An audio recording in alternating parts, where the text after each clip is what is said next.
Hello bachcho.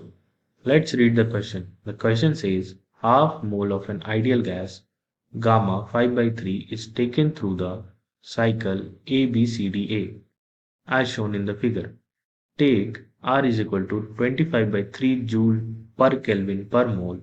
Find A. Temperature of the gas in states A, B, C, D. B. Find the amount of heat supplied in the process A, B and B, C. C. Find the amount of heat liberated in the process C, D and DA.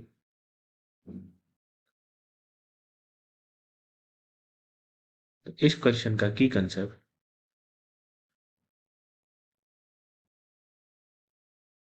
First law of thermodynamics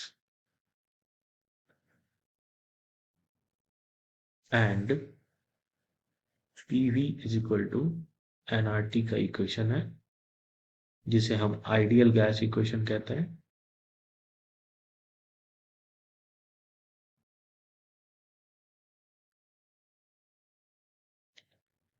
इस question में कह रहा है कि हमें TA, TB और TC और TD निकालना है। तो फॉर A हम लिख सकते हैं pressure into volume PV is equal to nRTA VA।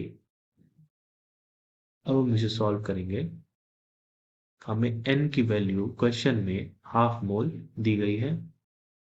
तो प्रेशर हो गया 100 किलो पास्कल यानी 10 to the power 3 into 5000 centimetre cube और इसे हम जब मीटर क्यूब में कन्वर्ट करेंगे तो ये होगा 10 टू द पावर -6 और n हो गया हमारा हाफ। r हमें 25/3 लेने को बोला गया है और TA हमें निकालना है। तो TA की वैल्यू यहां से आनी चाहिए। ये हो गया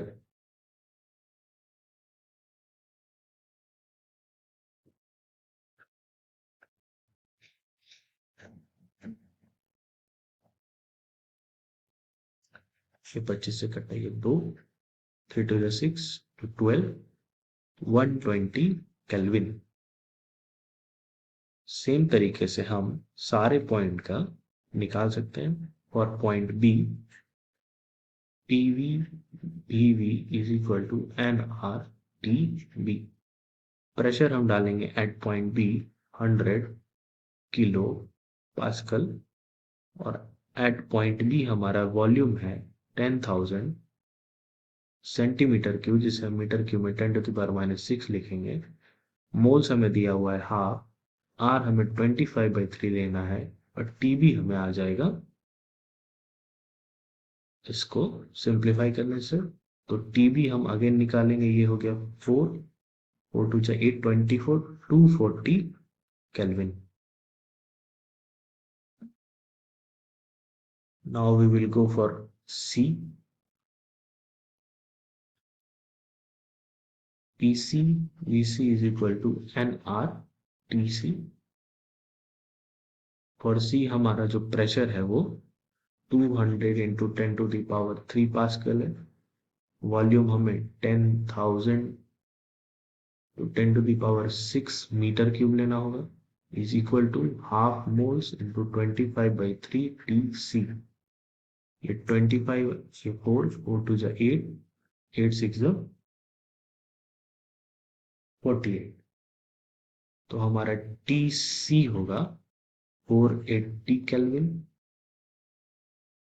एंड नाउ फाइनली हम फॉर D निकालेंगे with the same formula PD VD is equal to nRTD। Corresponding value put करते हैं 200 kilopascal into 5000 into 10 to the power -6 metre cube nRTD।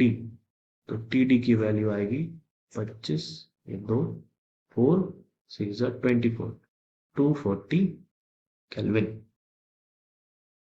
तो यानी कि हमारा पहला क्वेश्चन नंबर ए का आंसर आया TA is equal to 120 Kelvin, TB is equal to 240 Kelvin, TC is equal to 480 Kelvin, TD is equal to 240 Kelvin। अब हम अपने दूसरे नंबर यानी बी नंबर क्वेश्चन को पढ़ते हैं। Find the amount of heat supplied in the process A B and B C. तो हम देख पा रहे होंगे ए बी जो प्रोसेस है वो कांस्टेंट प्रेशर पर, और बी सी जो प्रोसेस है ये बी सी जो प्रोसेस है ये कांस्टेंट वॉल्यूम पे। तो यहां लिखेंगे ए बी प्रोसेस आइसो बारिक है और बी सी प्रोसेस आइसो कोरिक है।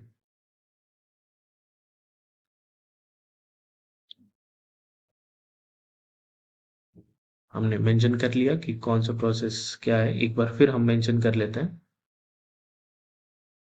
ए B process is isobaric and BC process is isocoric।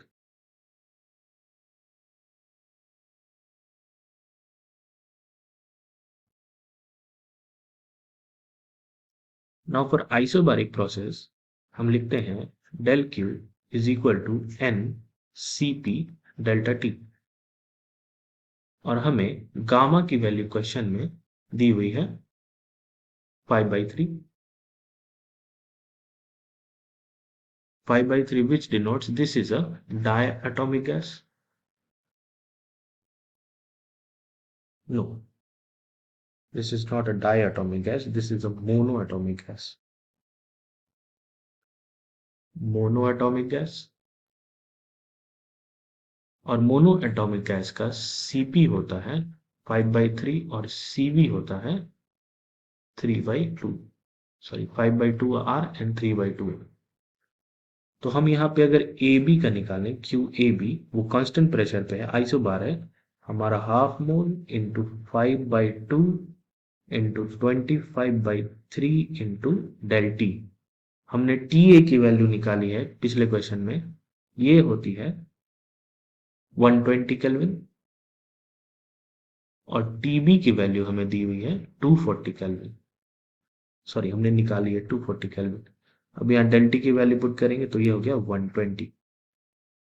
तो 3 4 जा and this goes like this. तो 1250 जूल्स ऑफ हीट जो होगा वो ए बी प्रोसेस में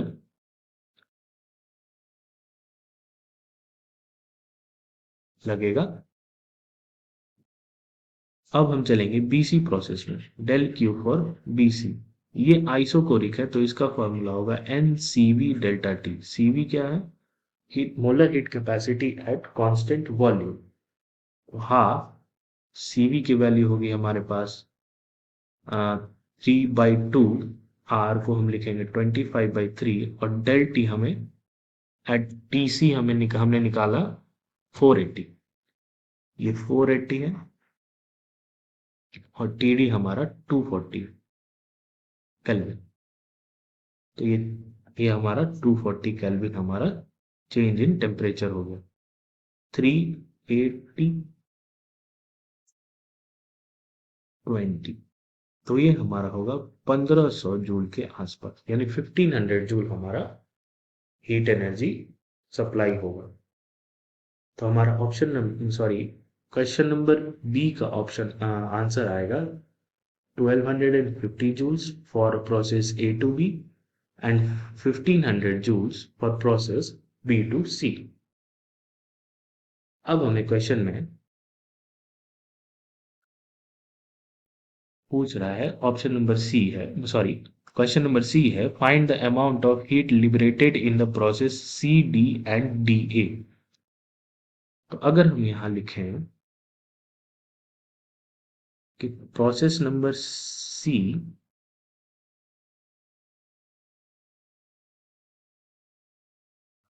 सी डी हमारा हो गया isobaric, and process D हो गया हमारा आइसोकोरिक। हमने निकाला है कि हमारा टी ए है 120, टी बी है 240, टी सी है 480 एंड टी डी है 240। क्रॉस चेक कर लें हम। T A 120, T B 240, T C 480 and T D 240 again. तो हमारा ये सही है। और हमें गामा दिया हुआ है 5/3 which means this is a mono atomic gas. और मोनो एटॉमिक का मतलब होता है कि इसका सीपी होगा 5/2r और सीवी होगा 3/2r।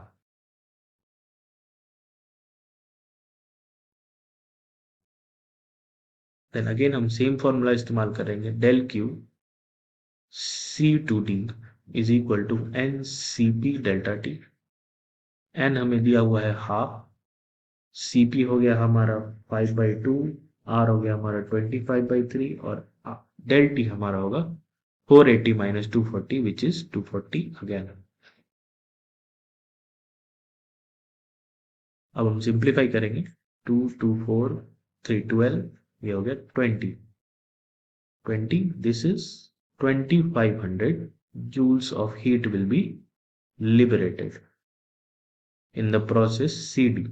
अब हम लास्ट प्रोसेस में आएंगे, del Q D2A which is NCV delta T 1/2 into 3/2 into R की वैल्यू हो गई 25/3 और डेल टी हमारा हो गया 240 माइनस 120 विच इज 120। तो ये 120 कट गया, दिस इज 25/3 750 जूल्स। तो हमारा प्रोसेस CD में हीट कितना लिबरेट होगा 2500 जूल्स और DA में हमारा प्रोसेस रिलीज करेगा 750 जूल्स ऑफ एनर्जी। तो अब हम अपना सारा आंसर समराइज कर लें तो ए का ऑप्शन होगा T A is equal to 120, T B is equal to 240, T C is equal to 480 and T D is equal to 240।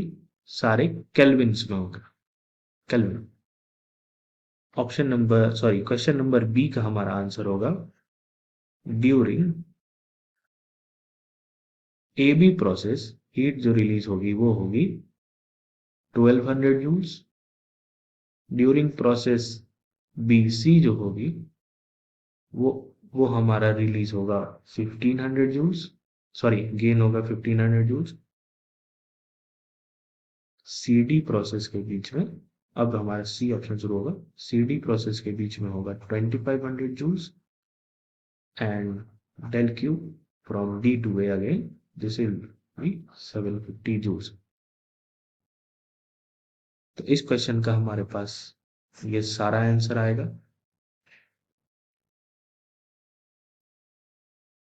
Hope you understood it well.